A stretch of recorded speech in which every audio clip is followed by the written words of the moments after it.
मंच में उपस्थित हुए मेरे प्यारे भाइयों और बहनों, आज मैं बहुत ही गौरवान्वित महसूस कर रहा हूँ कि आप आयोजकों ने हमें इस लायक समझा कि हमें इस पावन दिन में बाबा साहब के बारे में कुछ कहने का मुझे मौका दिया। मैं सर आपका शुक्रगुजार हूँ। आज बाबा साहब की 171वीं जयंती है। बाबा साहब ने बहुत कम उम्र तक जिया, 1891 से लेकर 1956 तक।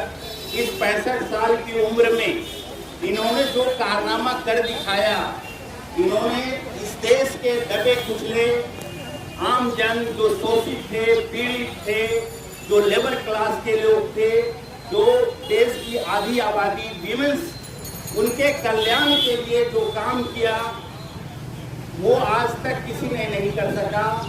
मैं 2-3 वाक्य बताना चाहता हूँ कि डॉक्टर भीमराव अंबेडकर एक बहुत बड़ा शिक्षाविद, कानूनविद, आपका समाज सुधारक, और सबसे बड़ी बात है कि डॉक्टर भीमराव अंबेडकर ने हमारे देश का संविधान लिखा। एक ऐसा संविधान लिखा जिसमें लोगों का शासन हो, लोगों के लिए हो, लोगों के द्वारा हो, ऐसा उन्होंने व्यवस्था की। और मैं ये कहना चाहता हूँ कि डॉक्टर भीमराव अंबेडकर ने जो दुख भरी जिल्लत भरी जिंदगी जिया था, जो उनको कष्ट अपने जीवन काल में झेलनी पड़ी थी, उस कष्ट को उन्होंने संविधान में उकेरा है। इसीलिए यह संविधान एक सामाजिक दस्तावेज है। और मैं तो कहता हूँ जय भीम जय भीम। मैं तो कहता हूँ कि संविधान कोई भी लिख सकता था, लेकिन अगर आज भारत का लोकतंत्र इतना मैच्योर्ड है तो वो डॉक्टर भीमराव अंबेडकर की देन है।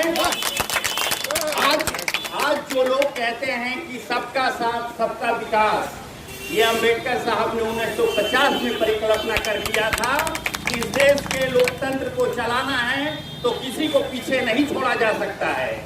इसीलिए जो इस देश में पीछे छूट गए थे उनको सर्टेन फैसिलिटीज देकर इन्होंने एक कॉमन प्लेटफॉर्म से सबको दौड़ने के लिए आगे किया।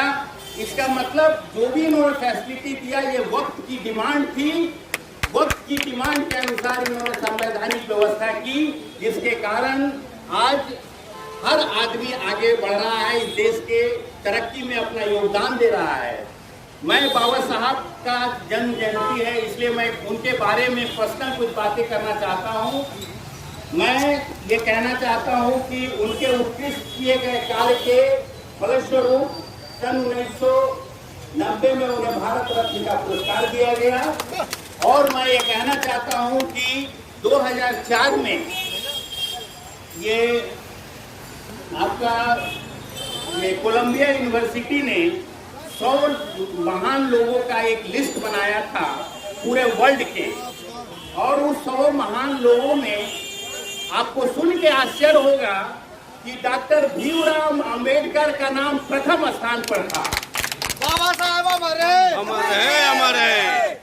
मैं एक दूसरा वाक्य बताना चाहता हूँ कि ऑक्सफोर्ड यूनिवर्सिटी ने एक मेकर ऑफ यूनिवर्स का ग्लोबल सर्वे कराया और उसमें ये पाया कि लास्ट 10,000 बरस में, लास्ट 10,000 बरस का मतलब होता है 100 सदी, 100 सदी में उन्होंने 100 महान व्यक्तियों का लिस्ट बनाया। और आपको सुनकर आश्चर्य होगा कि उसमें बाबा साहब अंबेडकर का नाम 4थे स्थान पर था।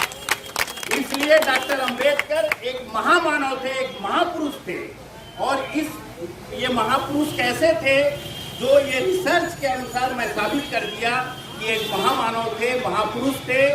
और इन्होंने जो वीमेन एम्पावरमेंट की बात की, इन्होंने जो